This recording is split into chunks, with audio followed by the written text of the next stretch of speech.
In the wide array of criminal justice history, certain cases stand out not merely for the crimes committed, but for the extraordinary durations of confinement endured. Among these, the case of Charles Fossard emerges as the most extreme of all. This is of course because he served the world's longest prison incarceration, testament to the intersection of mental health, justice, and the incredible passage of time. To understand this case fully, we must start at the beginning. Charles's early life was characterized by a tumultuous journey that laid the foundation to the tragic events that followed. Born in New Caledonia within the French colonial empire around 1882, he embarked on a career at sea during his youth, working on various ships. However, in 1899, at the tender age of 17, Charles took a fateful step that would alter the course of his destiny. He deserted his ship, the St. Elizabeth, while it was docked in Sydney. This act of abandonment marked the beginning of his descent into a life of vagrancy and uncertainty. Over the ensuing years, Charles drifted in the vast expanse of New South Wales, living on the fringes of society as a transient figure. His existence was characterized by nomadic wanderings, sustained by sporadic bouts of laboring work and petty theft. Yet, amidst the aimless drift of his existence, a dark and violent episode would come to define his legacy. On the ominous date of June 28, 1903, Charles perpetrated a heinous act that reverberated through the corridors of time. In a secluded house in Skye, he committed a brutal murder, mercilessly taking the life of an elderly man named William Thomas Ford. With a callous disregard for human life, Charles shot Williams 5 times with a pea rifle before confusingly only taking the victim's boots and retreating into the shadows of the forests nearby. Despite his proficiency as a bushman, Charles's meticulous efforts to cover his tracks were in vain.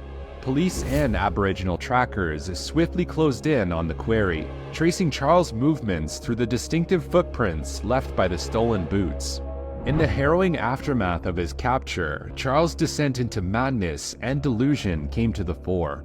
During interrogations, he made chilling confessions, claiming responsibility for another murder. Although he later recanted elements of his confession, his uncanny familiarity with the crime scene during a subsequent visit raised troubling questions about the depths of his depravity. As the wheels of justice pressed forward on these murder cases, Charles's mental state became a focal point of contention. At his committal hearing in August, Government Medical Officer Mr. O'Brien delivered a damning verdict, declaring Charles unfit to stand trial due to his profound mental instability and susceptibility to delusions. Deemed criminally insane, he was sent to the confines of J Ward, a secure hospital within the lunatic asylum in Melbourne. Inside, amid grim conditions and a regimen dictated by mental health needs, Charles found himself isolated from the outside world. Unlike conventional prisons where sentences are finite, Charles' incarceration in J Ward was open-ended, subject to the nebulous notion of mental wellness. His release remained contingent upon the improvement of his psychological state, a prospect that seemed increasingly remote as the years passed. Untimely death claimed him in 1974 before any doctors changed their mind. By then, Charles had spent over 71 years in captivity, the longest recorded time any human has spent behind bars in recorded history. Indeed, the magnitude of Charles's incarceration is staggering when juxtaposed against the backdrop of significant historical milestones.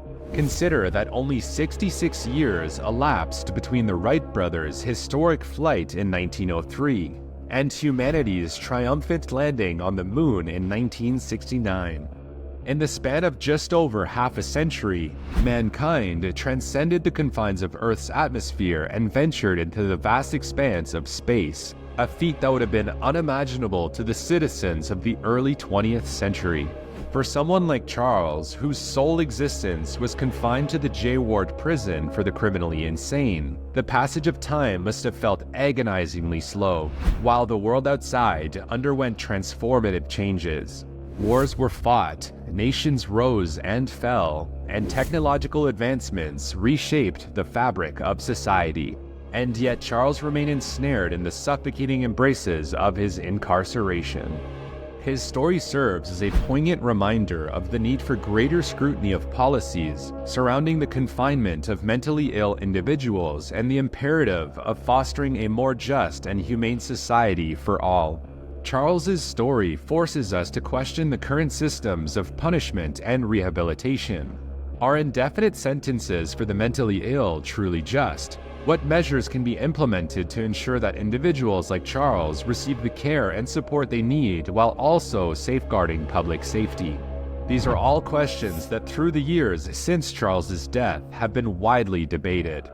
Charles's extraordinary incarceration stands as a testament to the enduring challenges of mental health, justice, and the human rights within the criminal justice system. His story serves as a rallying cry for reform and a reminder of the imperative to uphold the dignity and humanity of all individuals. As we grapple with the legacy of Charles's endless sentence, we may strive to build a future where justice is truly equitable and compassionate for all. And with that, we finish today's video. If you enjoyed, please consider subscribing and let us know in the comments what videos you'd like to see next.